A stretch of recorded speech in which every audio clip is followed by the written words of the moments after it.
It is an honor for me to welcome you to this Witness Theater production for 2022. Self-Help's mission is to serve as the last surviving relative to victims of Nazi persecution. Since we brought Witness Theater to New York in 2012, it has transformed the lives of the survivors and students who have participated and the thousands of people who have watched Witness Theater performances. The performance you are about to see honors and shares the stories of Lisa, Arnold, Arthur, Gabor, and Shirley. It celebrates these extraordinary individuals and reminds us of the strength of human resilience. The 9 remarkable students you are about to meet hail from a range of schools and backgrounds across the New York metropolitan area. This year, we are very pleased to include a new community of students and survivors from Staten Island. In the last 2 years, the COVID-19 pandemic has forced us all to adapt. Witness Theater, like most in-person programs, was instead held virtually. But for our group, this also brought an opportunity. Students and survivors in different boroughs who might not have crossed paths came together week after week. And the survivors' resilience, not only in the face of the Holocaust, but today, as they continue to cope with the pandemic, serves as an invaluable example to the students and to ourselves. Our deepest thanks to UJA Federation of New York for their continued support of Witness Theater in New York through the years. Thanks also go to the Claims Conference, Carol and Carl Hess, the Eugene M. Lang Foundation, Shoshana Kadoff, the Mani Dani Fund, the Miriam and Arthur Diamond Charitable Trust, and Heidi and Richard Riga for their generous support of the program this year. As we watch and reflect on the terrible situation that persists in Ukraine, it is hard to ignore the similarities to the suffering and loss during World War II. We offer our prayers to those who suffer, and as our founders did, we will assist along the way. As always, we are inspired by the 2 generations who have come together to ensure that the legacy of survival is not forgotten, and to honor the memories of those who perished. We thank all of you who have come to share this powerful experience with us. It is now my pleasure to introduce a friend and colleague, the CEO of UJA Federation, Eric Goldstein. Eric? Good evening. I'm Eric Goldstein, the CEO of UJA Federation of New York. Thank you for joining tonight for this very important program. 18 years ago, under the leadership of one of my predecessors, Ernie Michel, himself a Holocaust survivor, UJA created the Community Initiative for Holocaust Survivors, CIHS, to support the unique needs of the survivor community. Today, there are still nearly 30,000 Holocaust survivors living in the New York area, and more than 40% live in poverty. This is a heartbreaking and unacceptable statistic. On top of that, we know that the pandemic had a particularly negative impact on survivors. The initial sheltering in place, the stifling isolation, the early run on basic supplies, the sense that they had to stay hidden because they were at increased risk of infection. All of this resurfaced traumas of their early lives. And today, yet another global crisis, the war in Ukraine, is triggering old wounds for many survivors from the former Soviet Union as the repercussions of war unfold again on the streets of their youth. To address these challenges, UJA provides millions of dollars annually through our network of partners to support the needs of survivors: kosher food, home health care, legal services, benefits counseling, mental health support, emergency cash assistance, social programming, and much more, so that survivors can live their remaining years with dignity and feel the embrace of community. Witness Theater is one of many programs for Holocaust survivors that UJA Federation helps to support. Witness Theater provides survivors with critical outlet to socialize and share their stories, ensuring that these stories live on into the next generation. If ever there was a group of people deserving of our communal kindness, it is those who were subjected to unimaginable horrors simply because they were Jews.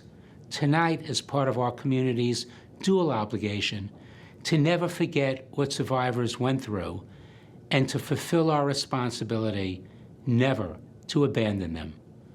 I know tonight's program will move you, and I encourage you to share this experience and these stories with others. And please remember, too, that caring for survivors is not just the work of one day a year. It's what we must make possible as a community all year round. This is perhaps our most sacred obligation. Thank you again for joining us this evening. Hello, my name is Joy Radish. I have had the honor of working with this courageous group of Holocaust survivors and high school students as a drama therapist. One of the intentions for Witness Theater is to foster a space where our survivors feel that the impact of their experiences has been understood. We use theater-based practices in order to communicate this understanding as the students reflect parts of these stories back to the survivors. We also have the awareness that there is a lot we cannot possibly understand. You will see our student actors bring their whole selves into this experience as they step into the roles of the survivors and their family members. We hope that this inspires the students to take action in their own lives in creating cultures of peace and justice as they carry these stories forward. We didn't realize right after the war what really happened. The older we get, we realize more. Well, this is an acknowledgement that the students who are watching this, who are going to perform us, supposedly, this is exactly what we are hoping to accomplish. That these people are going to carry our stories for years to come. So many stories. Some are forever at the ready. Some are kept behind closed doors until something pulls them out. Arthur was just a normal child, playing soccer and eating ice cream, when the horrors of the Holocaust changed his way of life. Gabor, you were once hidden, on the run from home as Pista, never understanding, but always following your mother. Arnold teaches, if you get knocked down, get back up. There is always another way.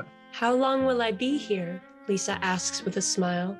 Since I don't have much time, I share as much as I can now.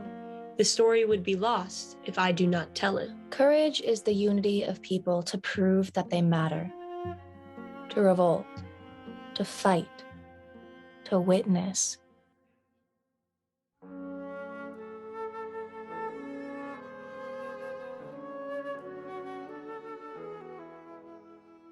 My dear Lisa, come and sit.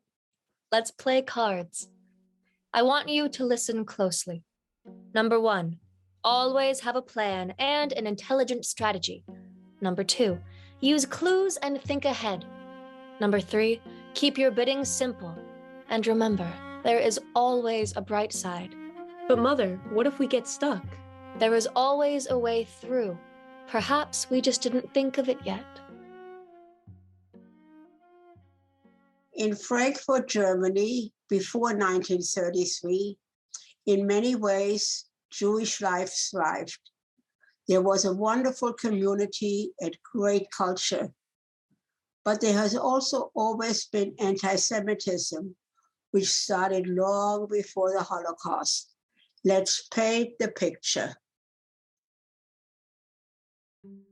I was the youngest of 3 siblings, 3 girls. There was my eldest sister, Margot, my middle sister, Edith, and then there was me, Lisa. But back then, everyone called me Lishan.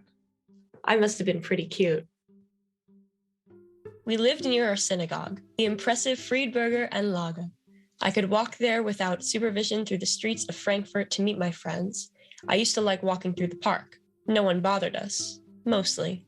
Sometimes they would spit on us because we were Jews. I went to the Samson Raphael Hirsch School, a wonderful Jewish school with both a religious and secular education. In the afternoons, we had activities like art, or gym, or needlepoint. Back at home, my sisters and I used to sit at the dining room table. We were supposed to be doing our homework, but... Let's play one more game. Yes, fun. Just remember, if mother comes home, put your cards beneath your seat and pick up your homework. I'm gonna win the game. If we get caught, I'm blaming you. Oh, come now.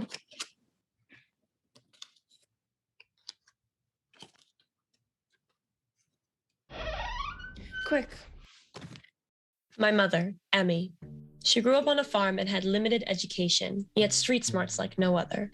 She was able to make ends meet so that she could take care of us, maintain a kosher home, and still have time to relax. This was no easy feat for a single mother. Of course, things hadn't always been this way.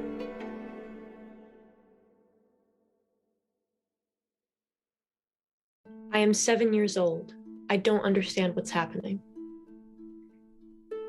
It's Father Lishan.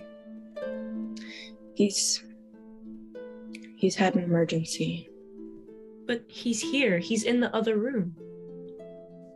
He's been taken ill.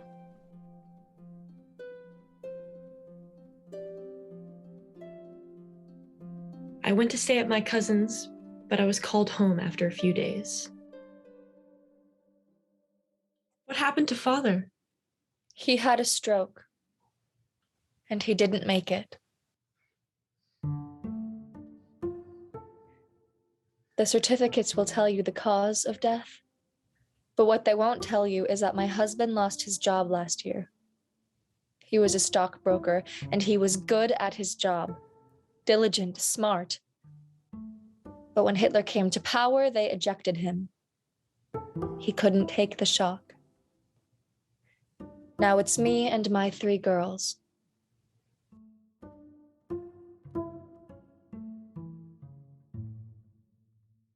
We kept going. There are always chores to do. Things were mostly normal, but then began to change. Mother took in a couple of students as boarders for some extra income. They were from towns outside of the city where Jews had been forbidden to study. And in 1936, our grandparents left their farm to come live with us in Frankfurt. It was more hospitable here than it was in those smaller towns. One day, as I made my way to my favorite park, Do not enter this park. but I'm just taking a shortcut to get to the bakery. You don't understand. No more parks for you Jews. Our rights were being eroded slowly, quietly at first. Then they took our things. And then, on November 9th, 1938, everything changed. I remember, I was home with my mother and sisters on the 2nd floor. My grandmother and grandfather were on the floor above us. Frankfurt is burning. The sounds of shattering glass fills the streets. I cannot look out of the window. At least Mother is here. I hear the sounds of angry voices below. Big men barrel through our door, brandishing sticks and carrying clubs that could kill. At least Mother is here. With no Jewish men in sight, they walked right past us. They make their way to the stairs. Mother steps in front and grabs their arms. I hold on to her tight. She cries. Take whatever you want from here. Do what you need to do, but do not go up those stairs. My parents are old, and I beg of you, please don't hurt them. The men pause. They move away from the stairs. Then they smash our dishes and break our crystal. And they leave. Our floor is covered in glass. I hold on tight to my mother.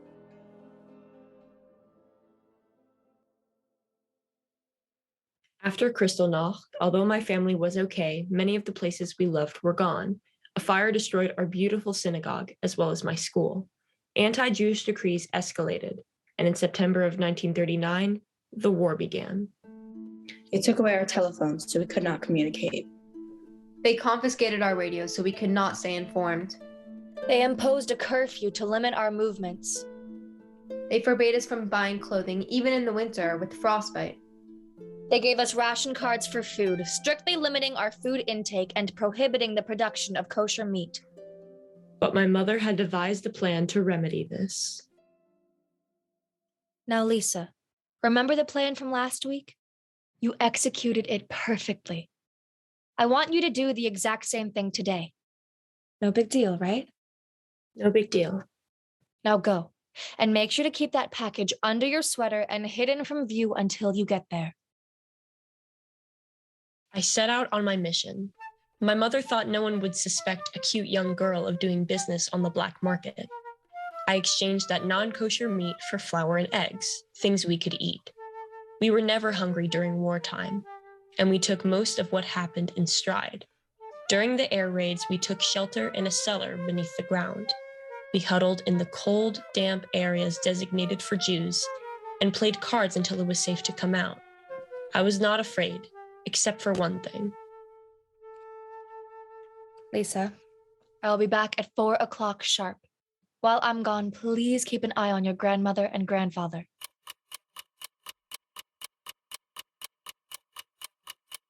"409, 415, what if something happened to Mother?"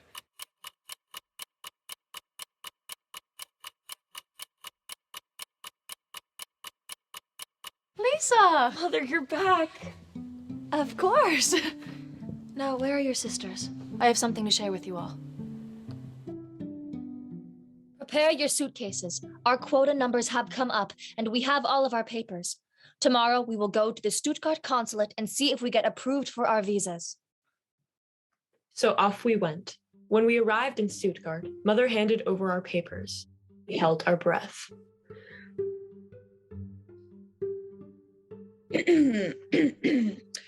Mrs. Stern, these papers are not enough. The American consulate requires you to have $7,500 American dollars in the bank, or you will have to stay here in Germany. $7,500. Very well, sir. We will get it and we will be back. We returned to Frankfurt.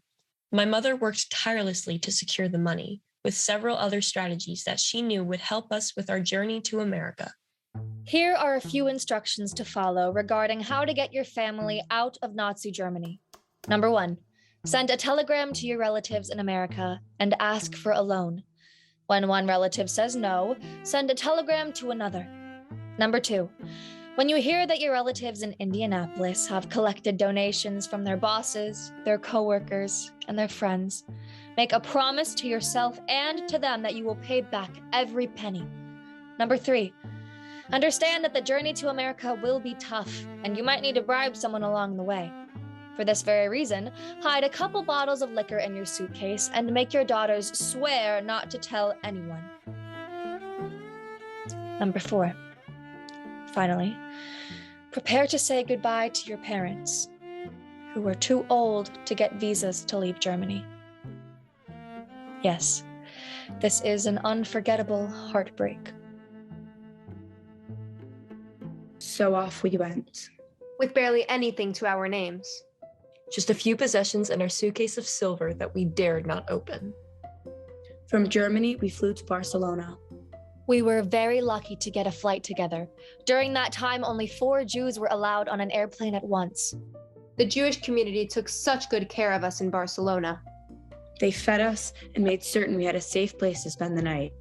From Barcelona, we went to Lisbon, and on November 24th, 1940, we boarded a boat, the Siboney, that would take us to the United States of America. It was a cargo ship that was used to transport bananas from Cuba to the United States. So, in other words, we came to America on a banana boat. It was luxurious.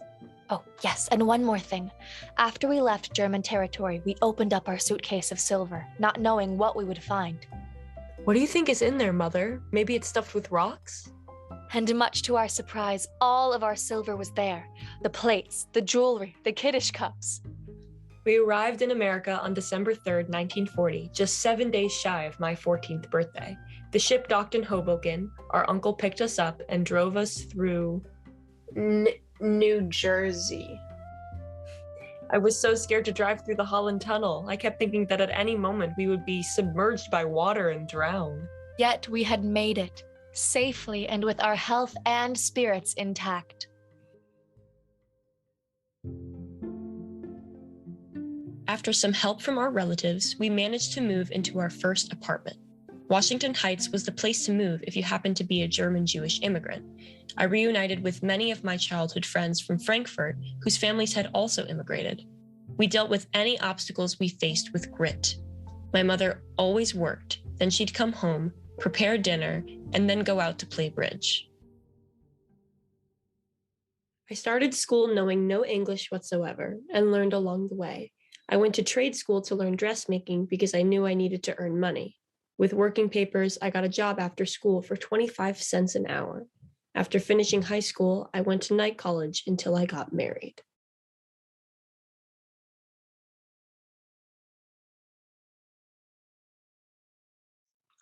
Even after I had children, I worked. When I was 50, I applied for a job and lost it to someone who had a college degree. I said, that's it. I'm going back to college. And with all my responsibilities, at the age of 56, I got my college diploma. Although dressmaking was my first profession, it was not my only one. I have also been a Jewish art teacher and have shown others how to teach Jewish history through art. I'm a proficient cook, baker, and an amateur silversmith. Above all, I'm a successful survivor, determined to live my life to the fullest, inspired by my late mother, Emmy.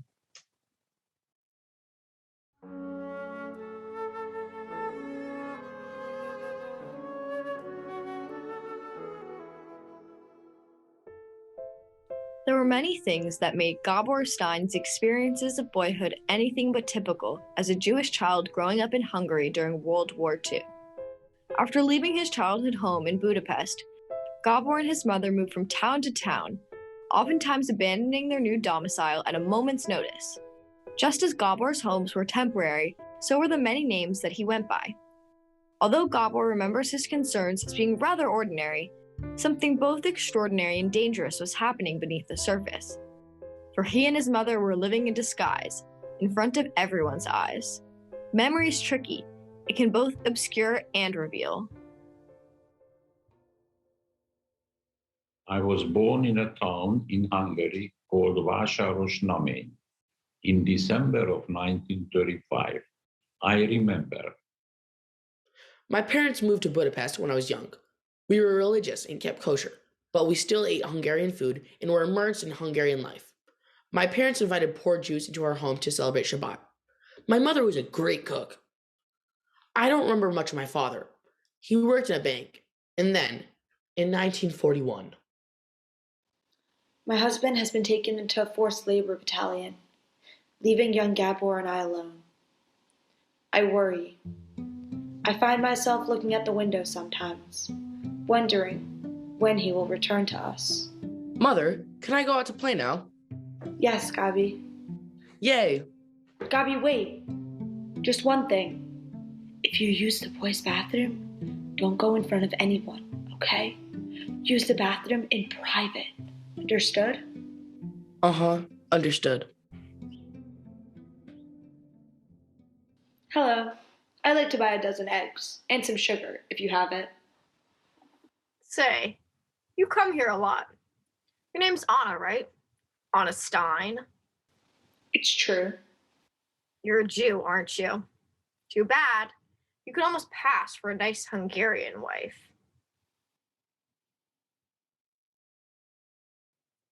What the history books may not tell you is that Hungarian fascists were on the hunt for Jews. There were deportations and there was killing in broad daylight. At first, Anna and Gabor stayed within the borders of what would become the Jewish ghetto in Budapest. Yet, the situation there seemed tenuous. Without her husband, Anna began to consider how to keep herself and her young Gabor safe. My family. We don't necessarily look Jewish, it's true. Our fair features let us blend in. Yet, if anyone hears the name Gabor Stein, it's a giveaway. What's in a name? That which we call a rose, by any other name, would smell as sweet. Okay, Anna Stein, it's time to take some action.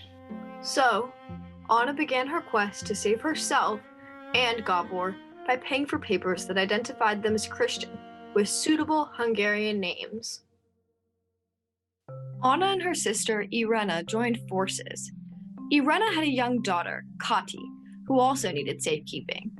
First, they sent Gabor and Kati to be cared for by some people who used to work for Anna in a town named Kazakh-Furdo. This plan went sour when they learned that Gabor and Kati were being mistreated. So Anna and Irena devised another plan. Let us go together to Nagybrzsony. We are better living off amongst the Hungarians as Hungarians ourselves. Hiding in broad daylight? Yes, we can pass, Irene, with the right papers and the right names. It's risky, but everything's a risk. We must be careful. If anything seems off, or if anyone seems suspicious, we move. No ifs, ands, or buts. And what do we tell the children?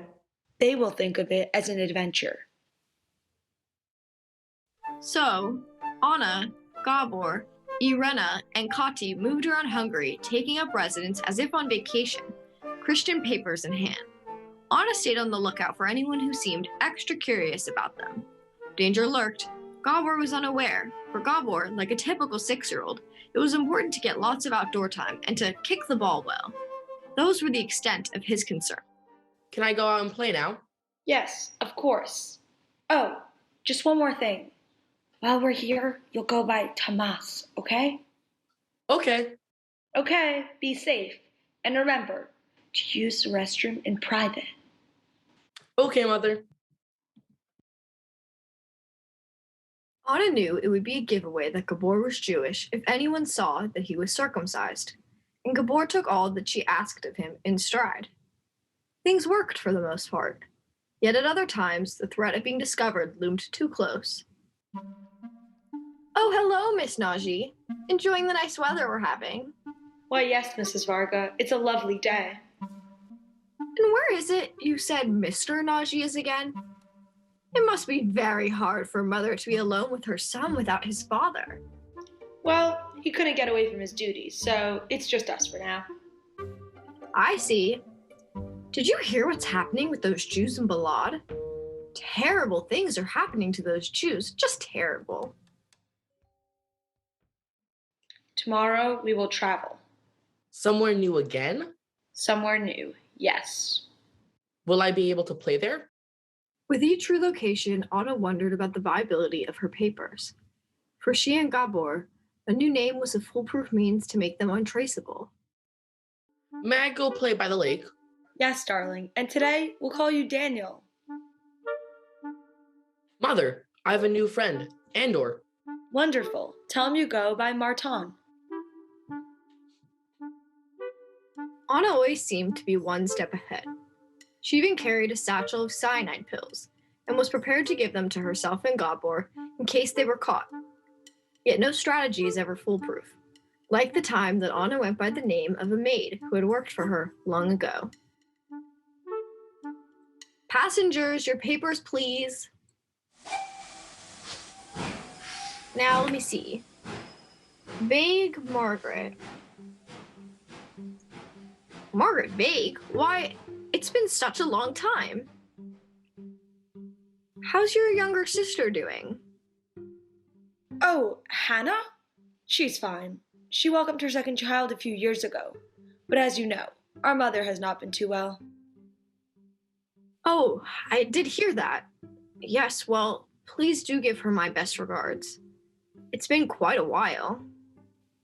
And say, it's crowded here. Give me a moment and I'll find you a much quieter place over in the next car. Oh, thank you. And do give my best to your wife.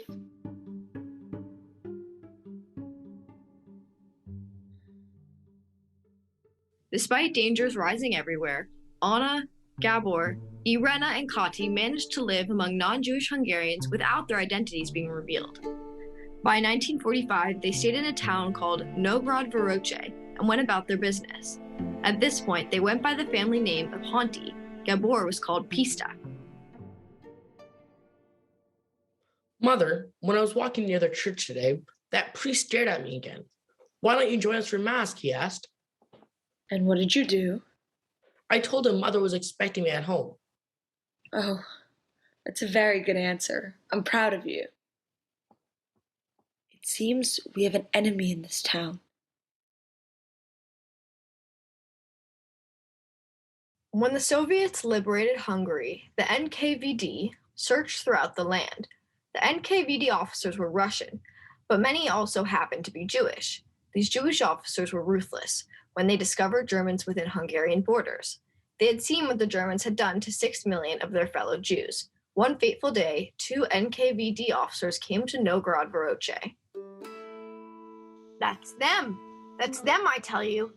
These Protestants think they can fool me, but I know a German when I see a German. Madam, come outside at once. Darling, don't speak. We may be done for. Show us your identification. Look who's scared now. Ha! Wait. That's Yiddish you're speaking. It's Yiddish. How is it that you think we speak Yiddish? It's because I am a Jew. We are Jews. Liar. She's a German and she knows it. If you are a Jew, you must prove it. I know. I know how to prove that we are Jews. Gabor, my son, come here. I need you to do something for me. Something very brave. You must pull down your pants and let the officers see. But will I get in trouble? No, love.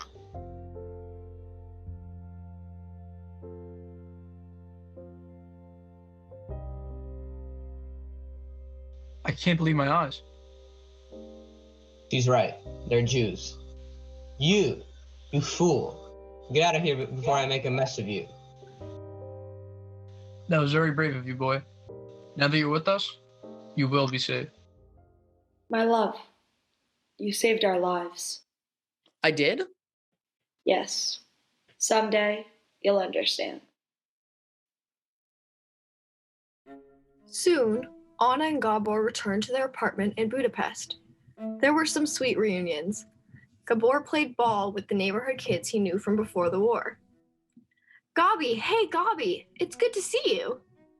Hi, but I'm not Gabi, I'm Pista. Mother, is my name Gabi? Yes, Gabi. Your name is Gabor Stein. And Gabi, we are Jewish. When will Father come back? I don't know, Gabi. Soon, I hope. Our return to Budapest was bittersweet. I went back to school, a Jewish school. My mother went on with things, yet continued to wait day after day, hoping for my father's safe return. Mother, what is it? What's wrong? Sick, Gabor. I've just heard from our cousin. He told me not to wait anymore. Father is gone. But Mother, we hear that people are returning from the war all the time. This is different, Gabor. Our cousin was with your father at the concentration camp in Oranienburg. You see, he defected. He left the forced labor battalion, but they caught him and deported him. When he got to Oranienburg, the Nazis made him dig his own grave. He's gone, Anna. Give yourself some peace and stop waiting. Coming of age in communist Hungary was not easy. I attended a technical high school, specializing in textiles, and started a small business making sweaters in Budapest. Yet, I wanted more possibilities. I escaped to Austria during the revolution in 1956 and stayed in a refugee camp. Although I only had one distant cousin in the United States, when given the opportunity, I sailed to the US on a ship called the General Han. My first stop was to a refugee camp in New Jersey, yet I didn't stay there for long. I left for California with only $5 given to me by my cousin. From there, I began a series of new adventures. After going to California, you eventually got work running factories in Puerto Rico. Then, you graduated from the Philadelphia College of Textiles and Science with a degree in engineering and co-founded your own business back in Puerto Rico. You also became a father to 3 wonderful children. Perhaps one of the most important successes was bringing your mother, Anna, to the United States so that she can live close to you for the rest of her life. I have always believed that the reason we survived is not because we were smart, it was pure luck.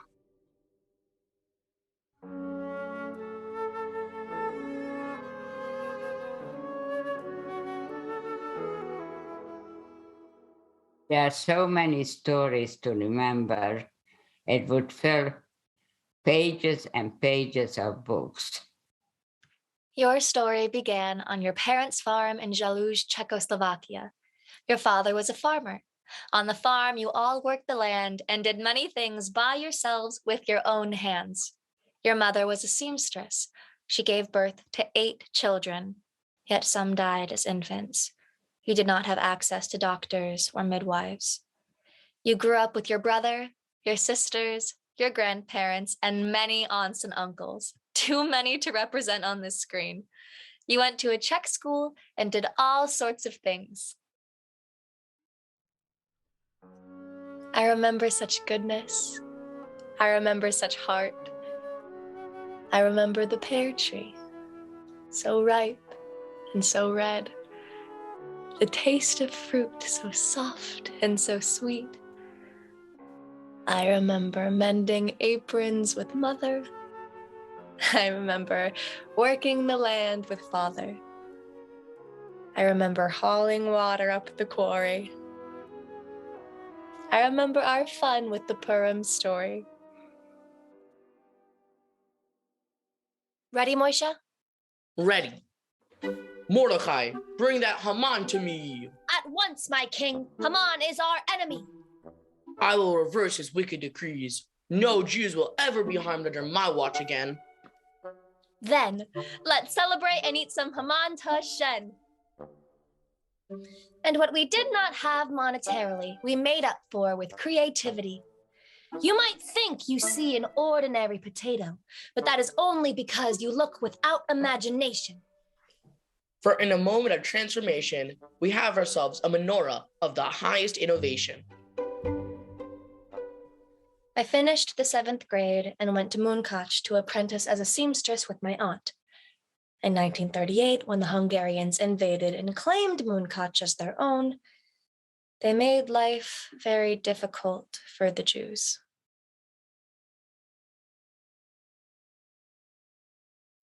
Someday, we will go to Israel where we do not have to worry about Hitler this and that. Oh, but I might be too old. Someday, yes, but we still have our farm here. It is almost time for Pesach, and we have work to do. This bread will never rise. No tears pass from our eyes. This bread will be undone. This bread. We have to run. Right after Pesach, I knew they would come for us. The gendarme was not unkind. Put your stuff in the wagon, hurry it along. And so my parents, my sisters, my brother, my aunts, my uncle, my grandparents, and I left. Step by step, away from home, walking toward nowhere, toward nothing known. We climbed the hill, earthy and tall. At the top, an overlook. I turn and see it all. My town, my farm, the pear tree. I asked the hill, will I ever see this place again? The hill did not answer. They dump us. The ghetto ground is so cold. We huddle beneath a blanket. Will I ever see this place again? Never have I shivered through the night like this. Never have I had to dig in dirt to make a toilet. Never has grandfather slept on cold and earthen ground. But they say we may go to Hungary.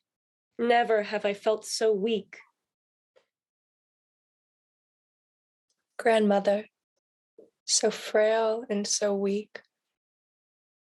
I tell my parents I will accompany her to the ghetto hospital. That way, at least she will have a bed. Grandmother, I will not leave you.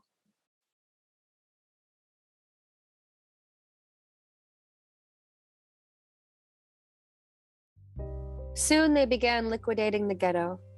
All of my grandparents, except for Malka, left on the first trains. No one knew where they were going. They kept the rest of my family as part of the cleanup crew. Then they loaded us onto the next transport. My parents and brothers and sister got in one car. I stayed with my grandmother Malka in the hospital car.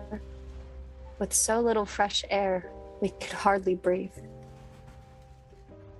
Grandmother, lie down over there. Up high, there's a window where you'll breathe some fresh air. My dear girl, your backpack has a rip. Why don't you mend it? You'll have time while we travel. No one knows which way we'll go. If we turn south, our fortune flows. But if we go west? I don't think I'll need my backpack where we're going. On the train, a pregnant woman labors on the ground. I help the baby come. Stillborn. I pick it up, hold it in my arms. I wrap the baby as I've been taught. Thank God, I think. Thank God you will not have to suffer through what comes next. I hand it to its mother. I take my grandmother's hand.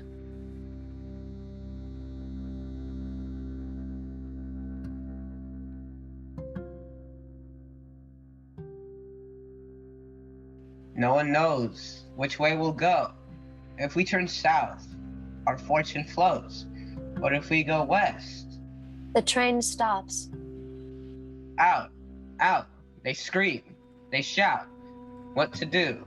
Where to go? I scramble to my feet.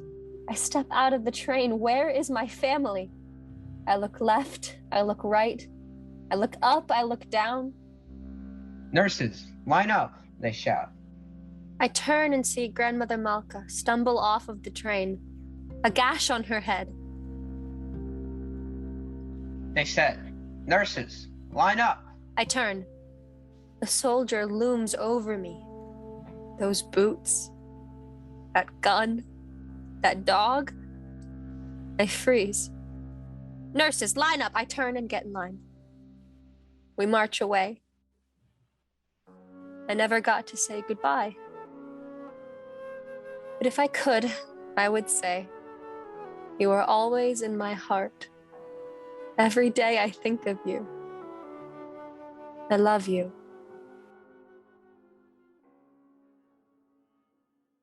They line us up with no time to think. There are maybe 100 of us. The crematoriums are right there. The smell is revolting. Straight to the bathhouse to shave our hair. They give us all the same gray dress. A door opens. The men and boys in view. I see Moisha. Father! They know nothing of what's happened to Mother or my sisters. The door closed. They process us. We get tattoos. Then they take us to the crematorium to sort and sort. Her shoe! The shoe belonged to me. This shoe belonged to my mother.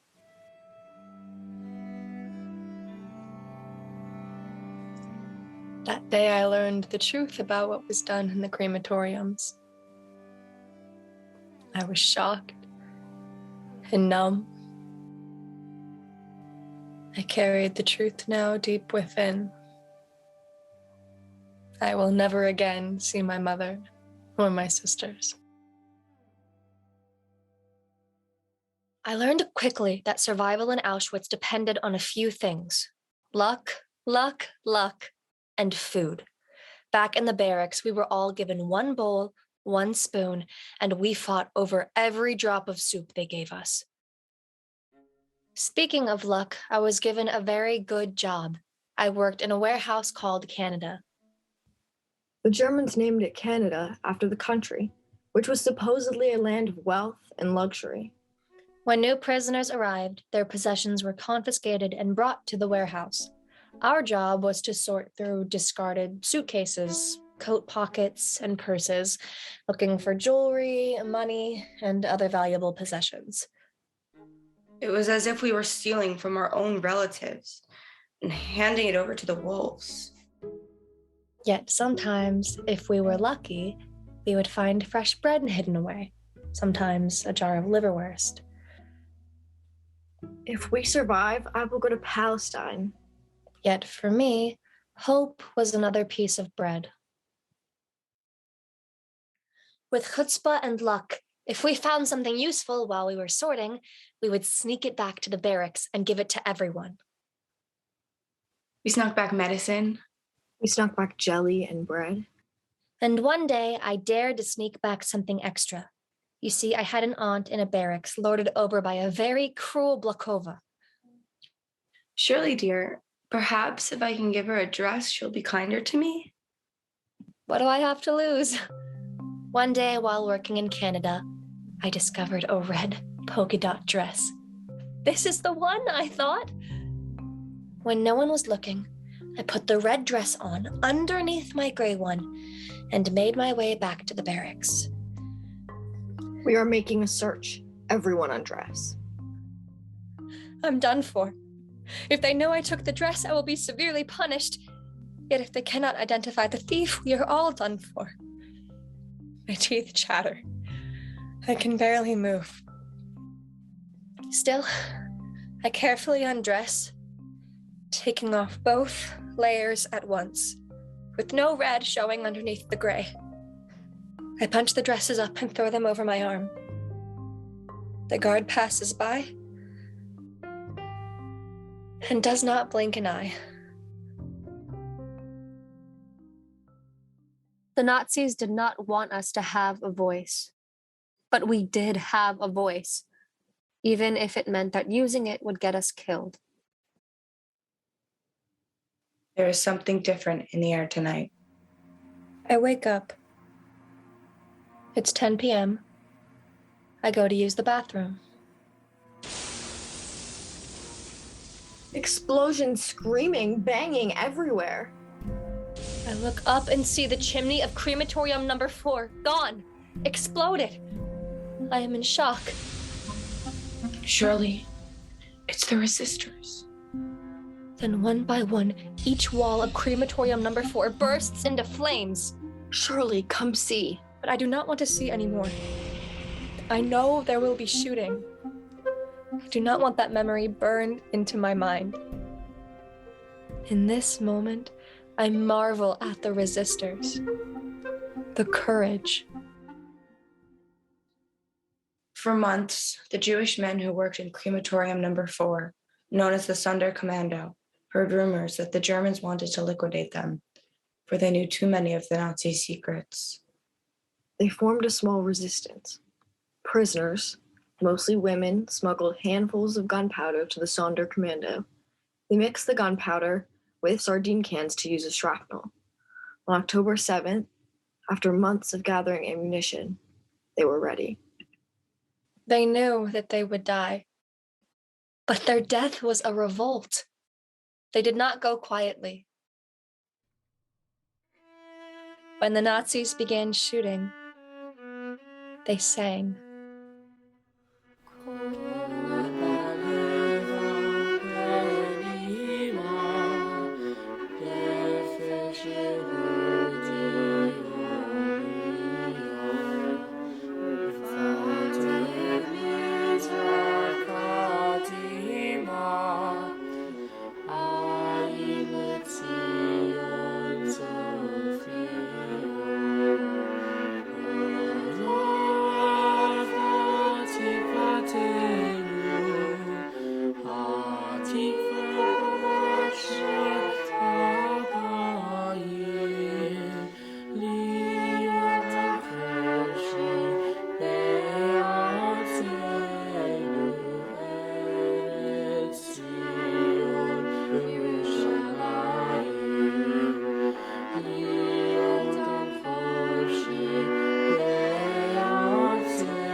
By the time they finished singing, all was quiet, and they were dead. For I know, I heard it all myself. Soon after the revolt, a small group of girls and I were selected for a transport to do forced labor in Leipzig, Germany. I worked in a motorcycle factory, drilling holes and tightening bolts.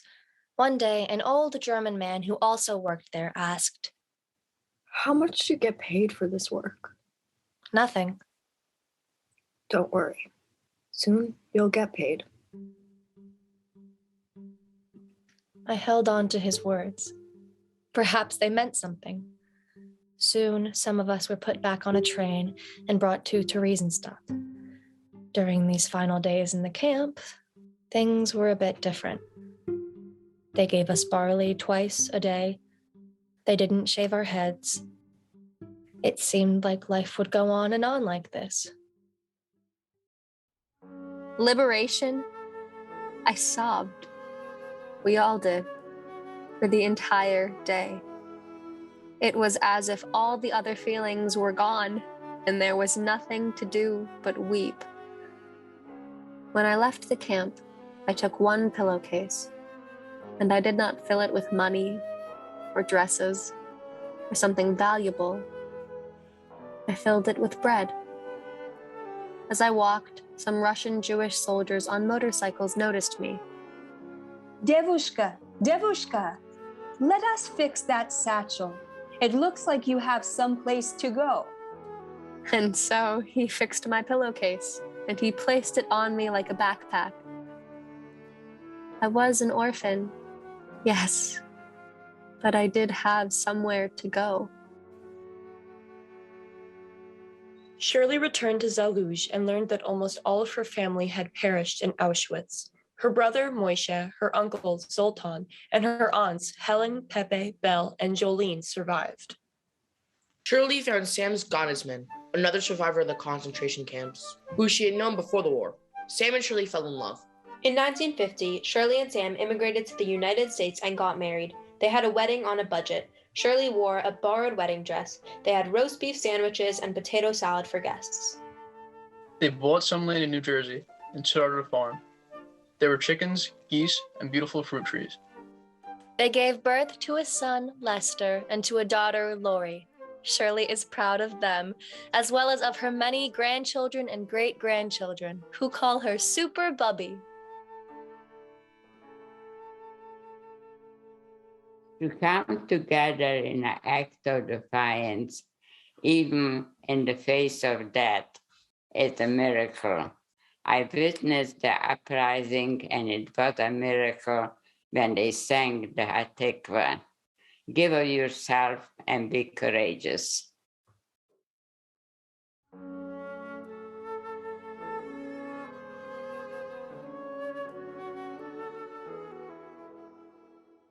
Arthur, do you remember when you were smuggled across the border? I don't remember the exact day, but I know that it was before Rosh Hashanah, and Rosh Hashanah we were taken out of jail with the people from Liptos Kisvati Mikulash. We spent the holidays with the Jews in Liptos Kisvati Mikulash. Son, you are going to leave tonight. You will take a train to the mountains where you will meet some helpers. Listen to everything they tell you and do it. But tonight? The arrangements have been made, Arthur. It's now or it's... Where will I go? To Slovakia, to Hungary, away from here. We can't stay in Poland anymore. We don't stand a chance. How will I go? First by train, then by foot. It will be a long journey. What about you and Mother? And Helen and Barbara? And Miriam? We will follow when the time is right for each of us. Have faith, Arthur.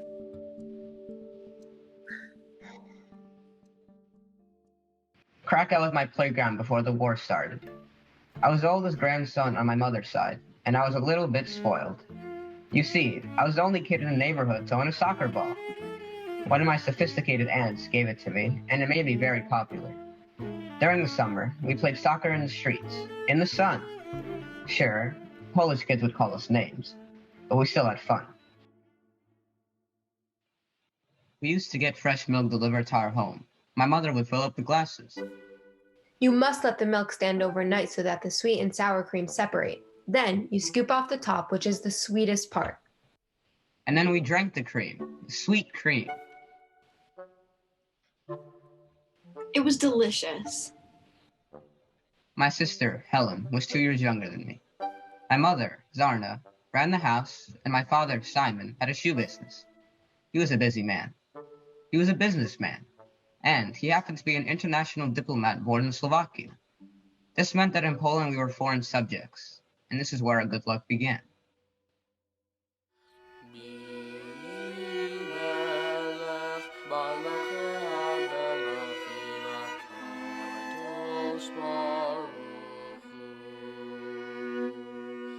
We were from a very religious family. Many relatives lived nearby, Including grandparents and aunts in our building. We had about 300 relatives in Krakow. They gathered in our home for holidays, and together we sang the sweetest songs and prayers.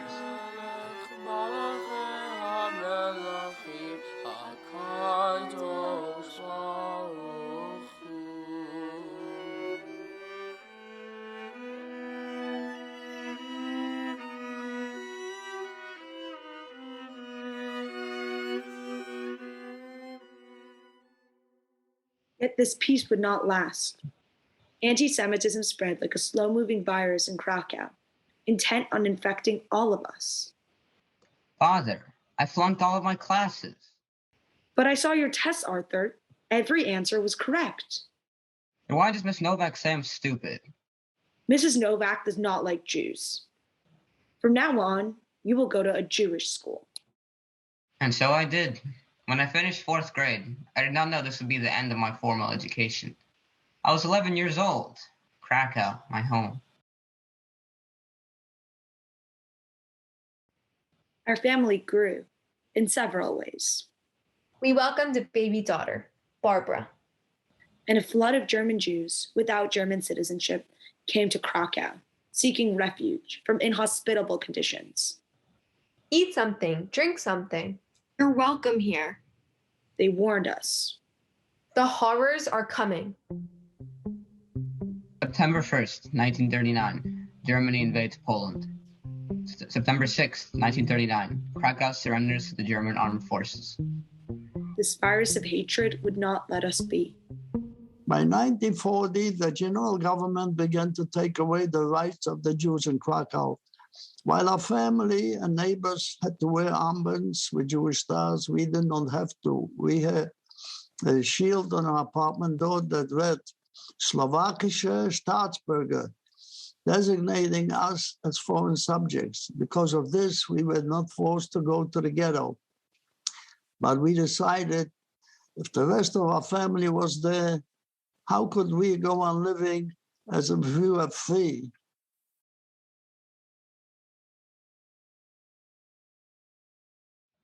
Surrounded by gates and surveilled by German soldiers, we lived a makeshift life in the ghetto. We came for solidarity. We came for family. We came for our grandparents. We find houses to pray in. As long as the Germans don't see. My uncle owned a bakery, so we did not have to wait in line for food. And my father worked for the Germans, supplying them with shoe toppers. In turn, we did not starve. I give them shoes, and they give me sugar. Son, I've arranged for you to be tutored by Laser Pinzer so you could study for your bar mitzvah. Will that be safe? As long as the Germans don't see. I study in secret. As long as the Germans don't see. I learned the Haftorah. And in the Krakow ghetto, you become a bar mitzvah. As long as the Germans don't.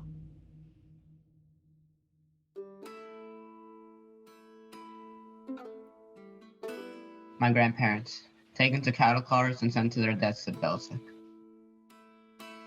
Oh, no. What is it? Our cousins. The Nazis hung them. We came for family. We must leave the ghetto.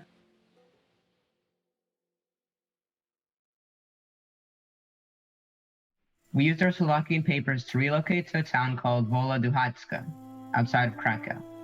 The Nazis stormed through Krakow and the surrounding areas, bent on carrying out Hitler's final solution. No one was safe. We heard rumors that there would be a roundup in Wieliczka, where we had cousins. We must save whoever we can. Arthur, go. Find your cousins and bring them to us. I walked 12 kilometers to my aunt and uncle's home in Wieliczka and brought my cousin Miriam and her little brother Baruch Mordechai back to our family. I walked back the following day looking for my aunt and her 3-week-old baby, but I was too late. And then my father made a hard choice. He knew that Miriam could stay with our family because she looked just like us. Baruch Mordechai had bright red hair that would have given us away. We sent him to the ghetto to live with my uncle, but he did not survive. My father knew our days were numbered. Dear sir, thank you for your help. At this point, I will pay all of the money I have if you can get my children across the border and out of Poland. I understand the risks. I know of no better alternative. Yours, Simon Spielman. Son, you are going to leave tonight. You will take a train to the mountains where you'll meet some helpers. Listen to everything they tell you. Do it. But what about you and Mother? And Helen and Barbara? And Miriam? We will follow when it's the right time for each of us. You will not be alone, Arthur. I promise. Who will go with me? You will see, Arthur. Have faith.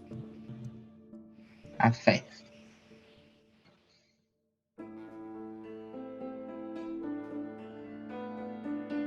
I say goodbye as the sky grows dark.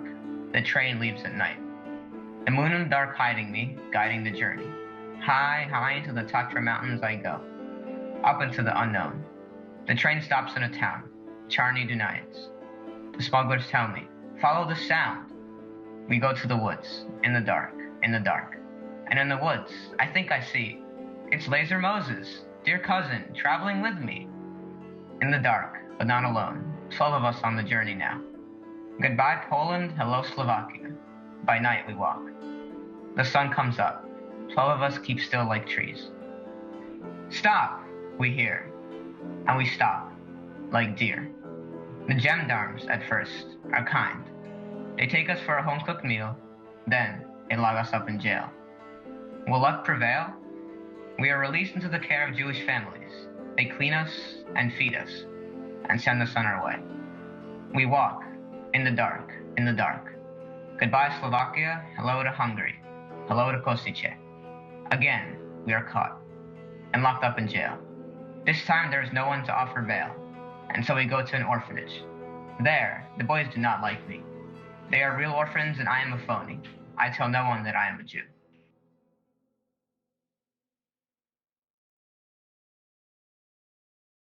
Sometimes I look across the girls' side. Sometimes I look across to the boys' side. Could it be? And, at least, I think I see. It's him. They made it. This keeps me going.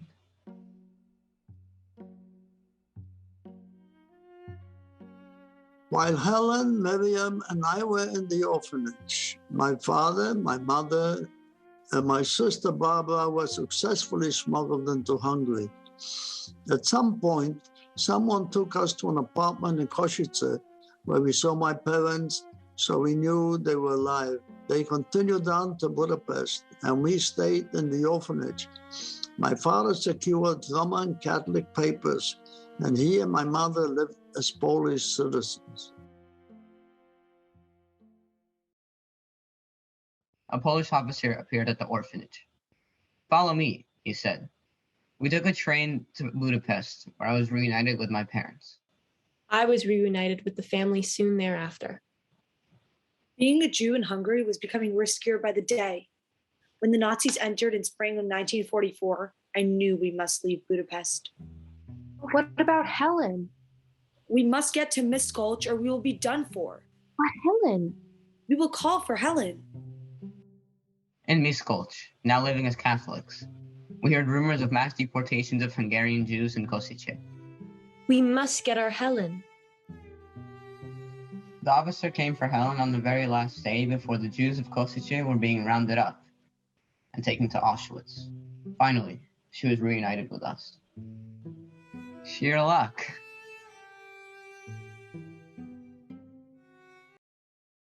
How to survive as a Jewish family, living as Gentiles in Hungary in 1945. First thing, you do whatever you need to do. You buy non-kosher meat at the store, and when no one sees, you cut it up and throw it in the toilet. You make friends with your neighbors. Even the Hungarian Nazis. When they offer you a job at their steel factory, you take it. You'll need the money. You work making bicycles, you work making locks. To have work is a miracle. You look out for the other Jewish families in town.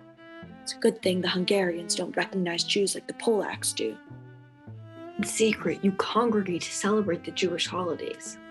You pray very quietly. It was risky. We had already risked so much. Every day was a close call, and as if things could not get any riskier. The Allies began bombing Hungary after the Nazi invasion. Food was scarce. One morning, I stood in line at the bakery, waiting to buy some bread. When a bomb hit so close, it killed the people standing next to me. I slid into a basement without a scratch. As months pass and the chaos continues, houses crack from the impact of bombs. Everywhere, sounds of cannons and cacophony. We hide in a wine cellar. Waiting. With no water, we drink wine. I cook with crumbs. Can this be what it comes to? Is this the end of our luck? Liberation.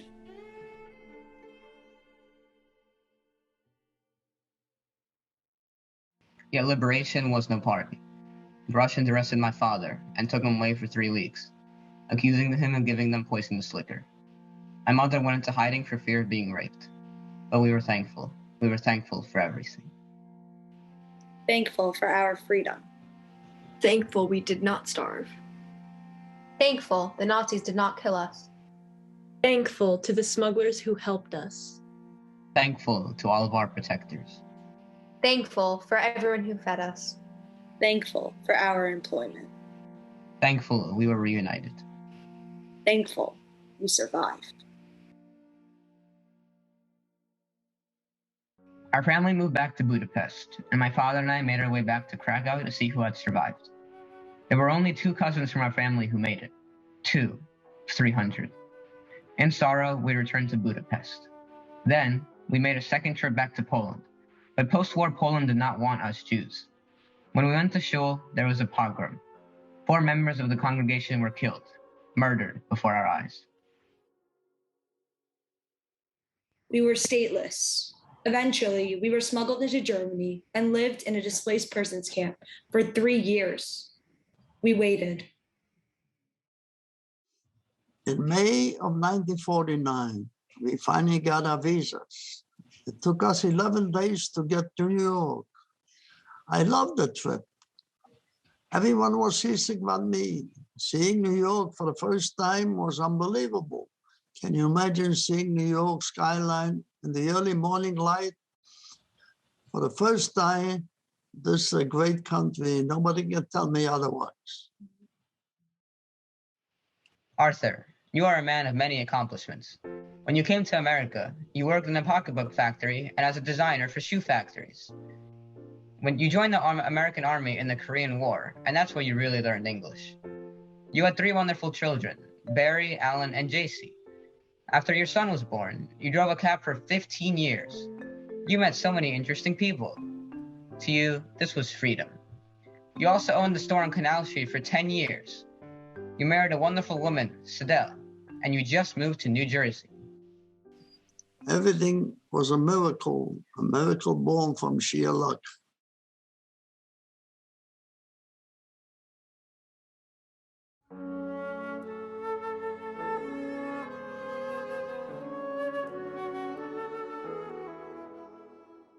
Both of my parents were amazing people.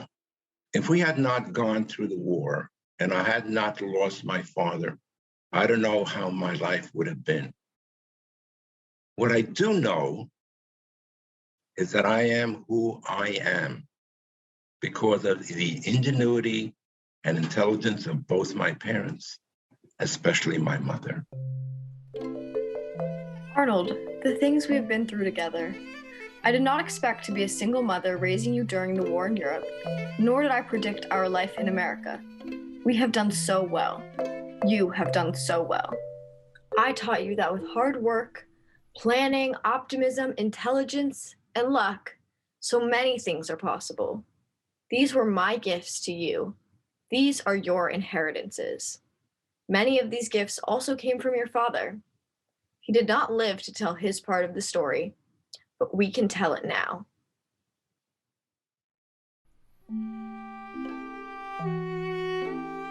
My coming-of-age story was not typical for a Jewish girl born in the Austrian-Hungarian Empire. I came from a very religious family. I had a great education at a gymnasium, and I could speak and write in many languages. My father, Yehoshua, was wounded when fighting for the Germans during the First World War. This put our family in a precarious financial situation. The solution? At 17, I immigrated to the United States with my younger sister, and the two of us worked in New York City in our uncle's factory. We sent the bulk of our wages back to Romania to support our family. I worked my way up through the ranks and soon managed a factory. I was independent. I was successful. Yet, I wanted something else too. I know of a wonderful man who owns a lumber business in Faltachen. Would you like to meet him? I left my apartment in the Bronx and returned to Romania. Your father, Janko Aronowitz, was The eldest of 11 siblings. He had been an officer in the Romanian army. Janko was a mensch in the ultimate sense. He got many of my sons their businesses. Your grandfather, Menashe, was a giant in the town of Faltachen.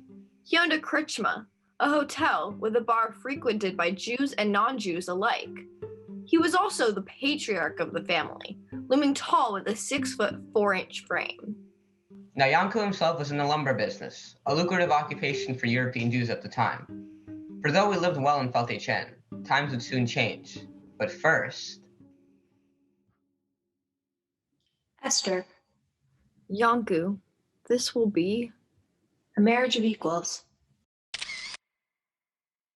In 1936, gangs of the Iron Guard broke into the Jewish business area and pillaged Jewish shops in Faltachen. The same year, members of the Kuzi gangs broke into the annual town fair, blocking Jewish merchants from participating. Arnold, you were born in 1937. You are our only child. Janko, please consider leaving for America while we can. But Faltachen is full of family, and my business is here. And, Arnold, when you were small, there were many good times. We made frequent trips to the city, and we put you in a Jewish school when you were 3. Let him learn the right thing now. He'll have time when he's old enough to be a Jew. It was a good life.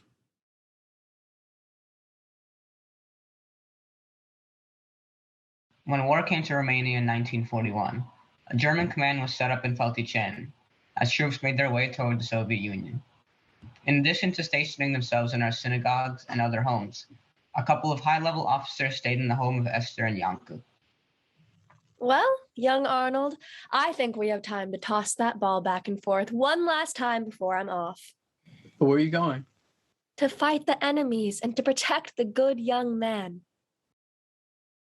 Thank you again for the tea and for your hospitality, Miss Aronowitz. Before you go, I have a question. We have heard about the terrible things the Germans are doing to the Jews. Yet you seem like a decent person, and you're here in our Jewish home. So tell me, what are your intentions? Listen, Miss Aronowitz, you and I are not so different. We are both highly educated. You have a child, I have a child. We agree on many things. But I have a job to do. If I am ordered to kill you, I will kill you. Good day now.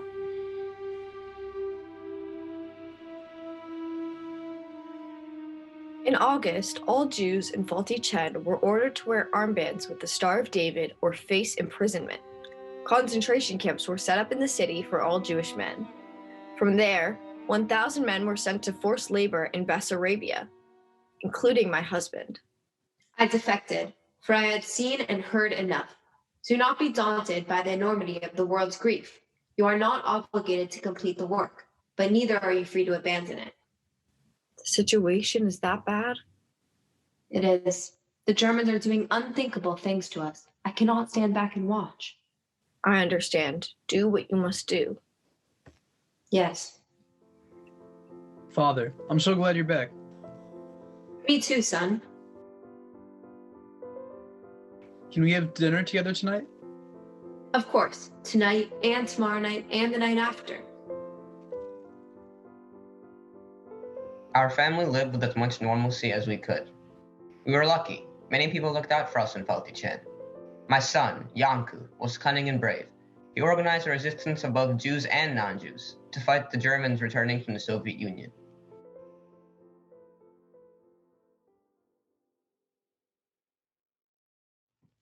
Mother, I recognize that man. Yes, Arnold. Officer, what brings you back to Faulty Chen? Miss Aronowitz, we have a job to do.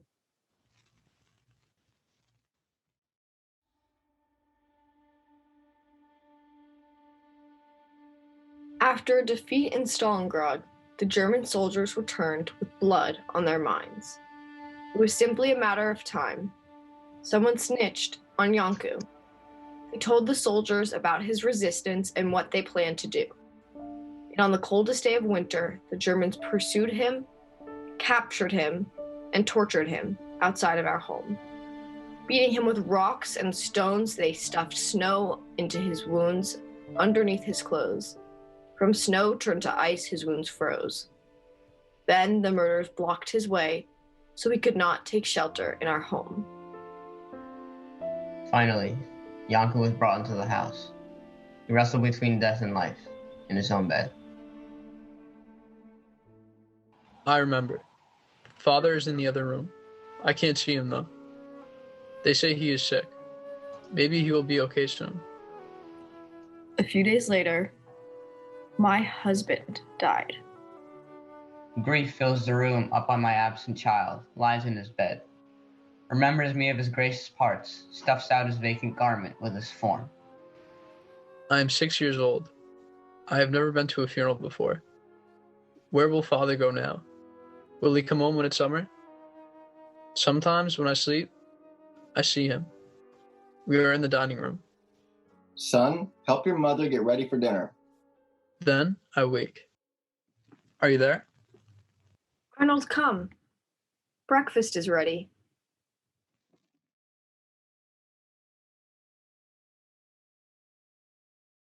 Life during wartime. When husbands die, wars do not cease and life continues. Your priorities are straight. Keep yourself and your child safe. One day your home is a haven and the next day a battle zone. You must be ready to move at a moment's notice. Esther, word has come we must leave Faulty Chen tonight. Where will we go this time, Menashe? This time to Suchavita. We will gather right after midnight. Arnold, we have a task. In the basement, remove those rocks from the floor and put these boxes there until we return home. We get to bury our treasures again? So no one steals them when we're gone? Yes, Arnold, so no one steals them. Now listen, we have a long night ahead of us. Can we go in the wagon again? Will Zadie Menashe be there? Yes, Arnold. Yes. Another adventure. Arnold, what you do not know is that while we dashed from place to place, your mother was in contact with the American government and with her New York relatives. The American government suggested that the two of you go to Shanghai and then board a boat to the United States.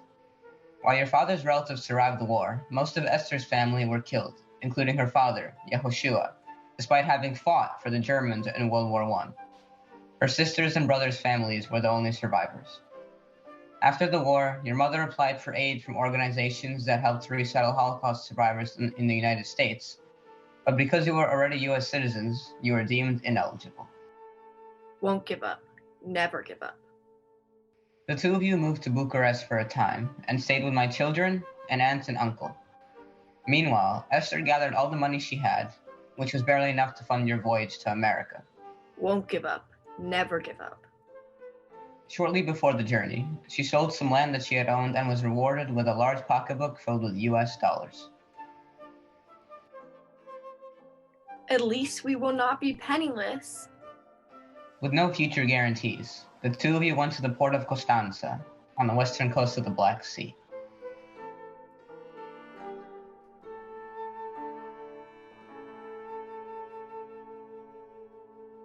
America had an odd way of welcoming us.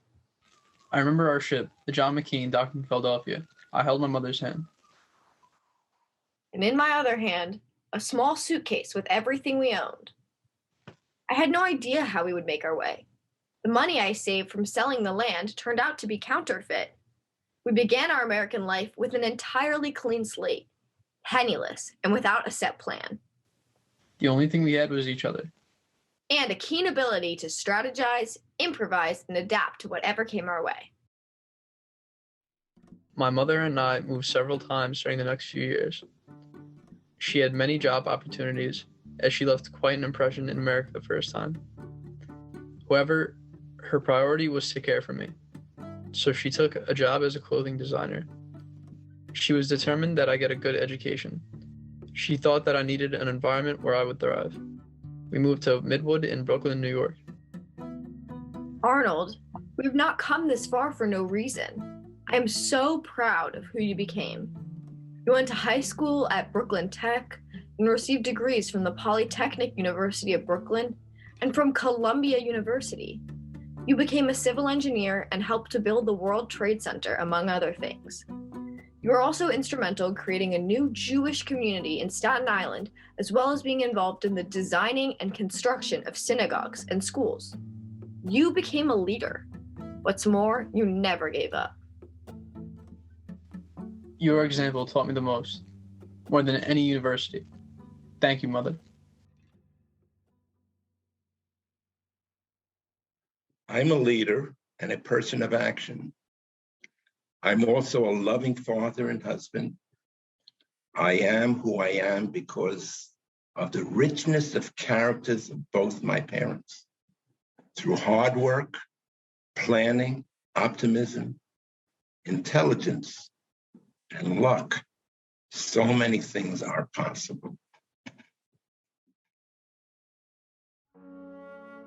To live through such atrocities and still share so much kindness, have so much heart, and so much regard for others, that is courage.